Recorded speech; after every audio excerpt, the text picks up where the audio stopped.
Kita akan lanjutkan perbincangan pemirsa. Rekonstruksi Pak Ahyar Salmi besok ini menjadi ujian untuk keterangan yang sudah disampaikan oleh tersangka, oleh saksi. Kalau mereka berbohong, seperti kata Pak Susno, juga akan dibuktikan kebohongannya dalam rekonstruksi itu, Pak Ahyar.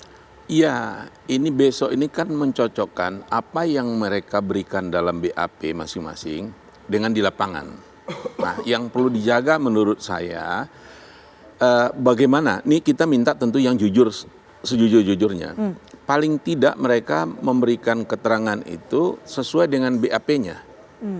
Nah, ini yang perlu dijaga, terutama kan bagi mereka-mereka yang tidak ada hubungan kekeluargaan langsung, itu perlu disampaikan, mungkin mereka tetap jangan nanti dipertemukan di situ karena melihat ini mantan atasan, ini majikan kita, dia bisa berubah di situ. Bagaimana mereka kokoh pada pendirian keterangan yang sudah dia sampaikan. Tapi adakah Pak kemungkinan seperti itu ketika dipersatukan kembali, dikumpulkan kembali, masih melihat wah ini mantan atasan, masih ada pakai ataupun juga kalau saya mau, ketakutan? Iya, bicara tentang kemungkinan tentu seperti itu.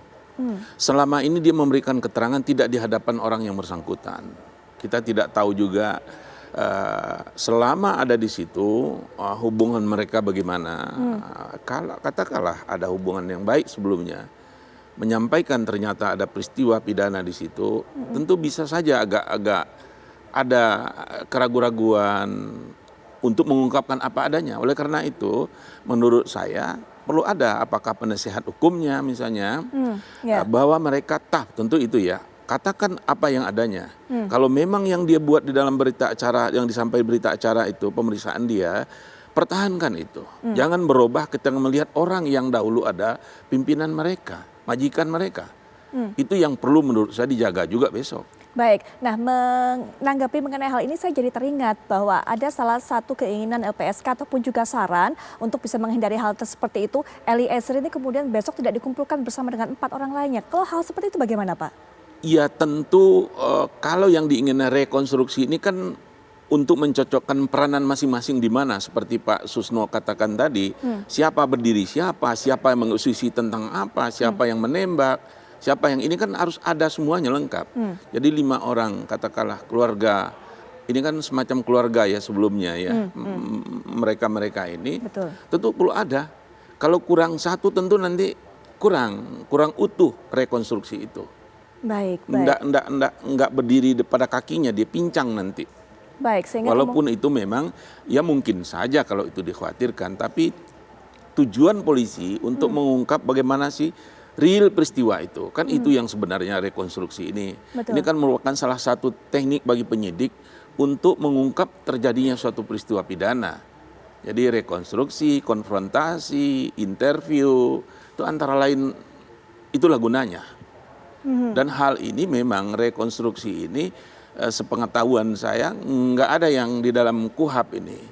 Ini adalah keputusan Kapolri, nggak tahu nih Pak Susno yang lebih tahu ya, apakah sudah berubah atau belum, tahun 2000 kalau nggak salah nomornya, saya lupa. Di situ ada, kemudian juga di Perkap tentang penyidikan juga ada, ini kelanjutan dalam KUHP. Nah ini mumpung KUHP kita juga, saya titip juga ke teman-teman yang panitia tentunya KUHP ini, perlu juga ada cantelan tentang rekonstruksi ini di dalam KUHP kita. Terutama kan rekonstruksi ini terhadap peristiwa pembunuhan. Mengungkap kasus-kasus yang sulit, perlu diadakan rekonstruksi. Baik. Supaya jaksa nanti akan diundang juga kan, penasihat hukum akan hadir. Betul. Kemudian juga jaksa, JPU-nya yang ditunjuk atau mungkin jaksa aja, apakah JPU nanti akan hadir. Akan melihat bagaimana. Ini kan realita yang sesungguhnya sebenarnya diharapkan rekonstruksi. Itulah nanti yang akan dihadirkan di dalam persidangan. Baik.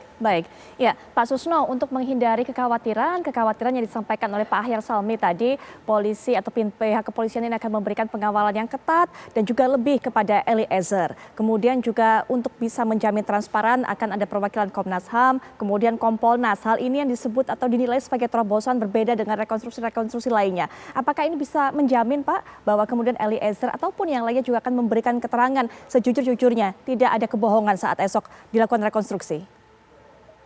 Ya, saya sependapat dengan Pak Ahyar ya, bahwa pertama dulu menanggapi tentang rekonstruksi. Ini memang tidak ada cantolannya di dalam KUHP, tetapi ini sangat penting. dan ada di dalam SOP penyidikan. Nah, kemudian bagaimana? Apakah Baradae itu perlu diwakili oleh orang lain dalam melaksanakan peran dia? Kalau keadaan sedemikian gawat dan dikhawatirkan akan terjadi sesuatu yang tidak mengamankan jiwa Baradae, mungkin saja.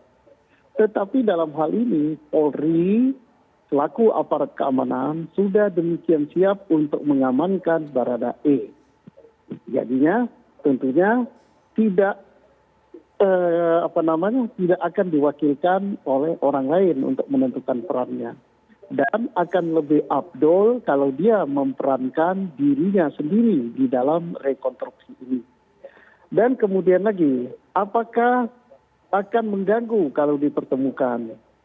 Saya kira tidak, karena Pak Sambo sudah bukan lagi atasannya, apalagi di dalam sidang kode etik kemarin sudah direkomendasi untuk dipecat, gitu. Dan nantinya kita harus ingat, pada saat persidangan mereka tidak bisa diwakilkan oleh pengacara. Mereka akan dipertemukan antara terdakwa dan saksi. Tidak menghindar, gitu kan? Nanti akan bertemu juga. Dan kenapa dia harus takut? Apakah dia akan mengorbankan dirinya sendiri demi orang lain? Toh dia yang akan rugi. Pak Ahyar, saya setuju tadi itu tentang rekonstruksi bagi tim perumus UHAP ini setuju untuk dimasukkan di dalam pasal tertentu. Ya, gitu Mbak. Baik, Bang Martin, apakah akan mengorbankan dirinya sendiri demi menyelamatkan orang lain? Mengenai hal ini saya jadi teringat pekan lalu atau akhir pekan lalu saya juga berbincang mengenai hal ini. Salah satu pendapat yang diberikan oleh Mas Reza Indragiri pada saat itu, biasanya nanti saat rekonstruksi mereka semuanya akan cari selamat masing-masing, sehingga kemudian jiwa korsa yang selama ini mereka pegang teguh mungkin juga tidak akan ada, atau kita lihat semuanya akan berupaya untuk bagaimana memberikan keterangan yang benar-benar sehingga saya mungkin hukumannya akan lebih diringankan. Bagaimana melihatnya? Setuju, memang harusnya secara rasional ya, secara logika memang harus seperti itu. Karena masing-masing orang-orang ini diancam dengan ancaman pidana yang paling maksimal di Indonesia, hukuman mati ya. Nah kalau Eliezer ini terlepas dari resiko, ada resiko baik kecil, sedang, besar terhadap rekonstruksi besok, itu nggak terlalu jadi acuan Mbak Putri. Yang lebih acuan itu adalah seperti ini. Eliezer pernah disampaikan oleh Ketua Komnas HAM ketika terjadi peristiwa di Duren 3 itu, melihat dan mendengar suara tembakan, lalu ketika turun ke bawah melihat Pak FS dan Joshua sudah jongkok. Ya. Jadi kan kalau kita ikuti keterangan tersebut berarti bukan Eliezer yang pertama kali menembak. Kemungkinan Pak FS yang pertama kali menembak. Nah, kalau Eliezer tidak hadir ketika Pak FS memperagakan adegan-adegan tembak ataupun pembunuhan itu, tidak ada yang memberikan second opinion. Nah, makanya penting sekali Eliezer harus datang supaya dia bisa menyanggah kalau ada yang tidak sesuai dengan apa yang dia lihat, dialami dan juga dia dengar sendiri pada saat peristiwa. Itu mengenai Eliezer. Saya yakin adik kita Eliezer ini pasti konsisten karena dari 3 orang Aju dan Pak Sambo ya, yang walaupun satu sipil, ini kalau secara loyalitas kita bisa menilai harusnya memang Eliezer ini yang paling tidak loyal. Kenapa? Karena dia yang masuknya terakhir. Makanya itu dia ada skuad lama, skuad baru ya, karena skuad lama itu untuk mengasosiasikan kepada orang yang sudah lama kerja dengan Pak FS, skuad baru itu yang baru masuk. Nah, Eliezer itu baru masuk. Jadi secara loyalitas harusnya dia yang paling tidak loyal kepada Pak FS. Nah, ini juga ada hubungannya. Mengapa dia jadi JC? Ya. Ini ada hubungannya juga. Selain hati nurani dia, ini juga ada hubungannya. Karena bondingnya dia dengan Pak FS mungkin tidak terlalu lama seperti Ricky dan Kuat. Nah, tapi kalau untuk Ricky, ini sebetulnya ada potensi juga dia buat mengkhianati Pak FS. Kenapa saya bilang begitu? Seperti adik kita Ricky harus ingat ya, kata-kata mamanya di media bahwa dia yakin Ricky anak baik. Dia yakin kalaupun Ricky melakukan tersebut itu di luar kendali dia. Nah, Ricky harus merenungkan kata-kata mamanya, pesan mamanya. Jangan sampai yang direnungkan bukan kata-kata mamanya, justru kata-kata orang-orang yang tidak bertanggung jawab, yang mau menyeret dia untuk bertanggung jawab secara hukum, ya, tidak sesuai dengan apa yang dilakukan. Betul, tapi ada faktor mental juga loh Bang. Tadi ketika kemudian besok bertemu lagi dengan Ferdy Sambo dan sebagainya.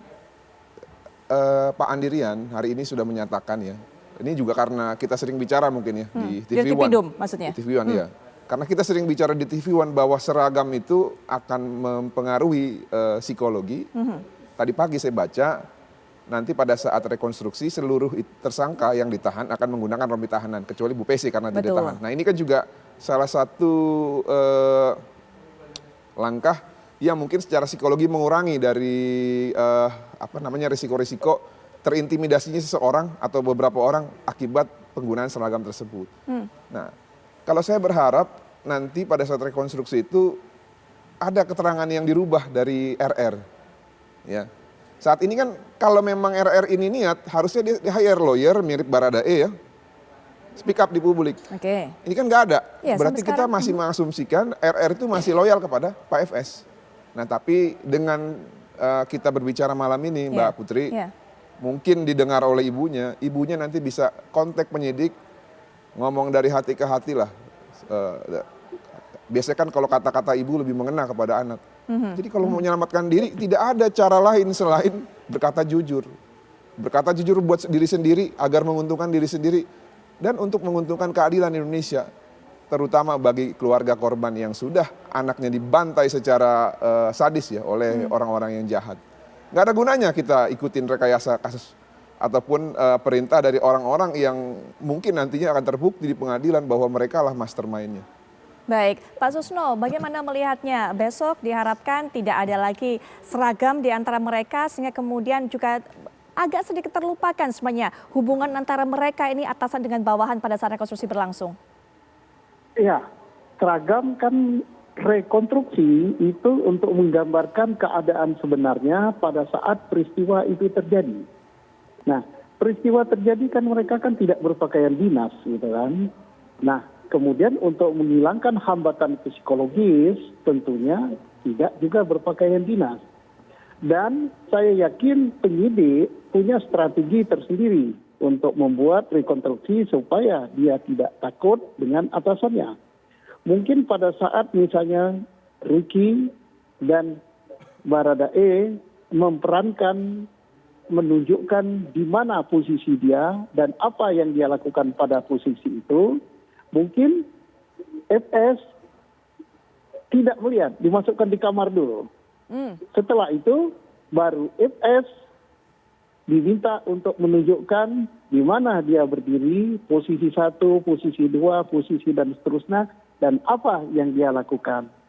Setelah itu terjadi ketidakbenaran, bahasa Jawanya apa, selenco ya, apa itu, perbedaan keterangan, maka akan diulang lagi, akan dikonfrontir di tempat mana yang benar ini. Nah, jadi percayalah bahwa penyidik sudah punya strategi yang bagus untuk ini supaya mendapatkan gambaran yang mendekati kebenaran. Karena penyidik yang menyidik perkara ini, walaupun sebenarnya peristiwa pembunuhan itu gampang disidik, tetapi karena yang meliputi demikian berpengaruh secara psikologis, maka yang menangani adalah penyidik-penyidik markas besar yang tentunya mereka dengan pengalaman dan pengetahuan sudah matang. Gitu. Baik, nanti kita lanjutkan lagi Pak Susno untuk bisa berbincang-bincang mengenai hal ini bersama Pak Ayah Salmi juga, Bang Martin juga, tapi setelah jeda kami segera kembali.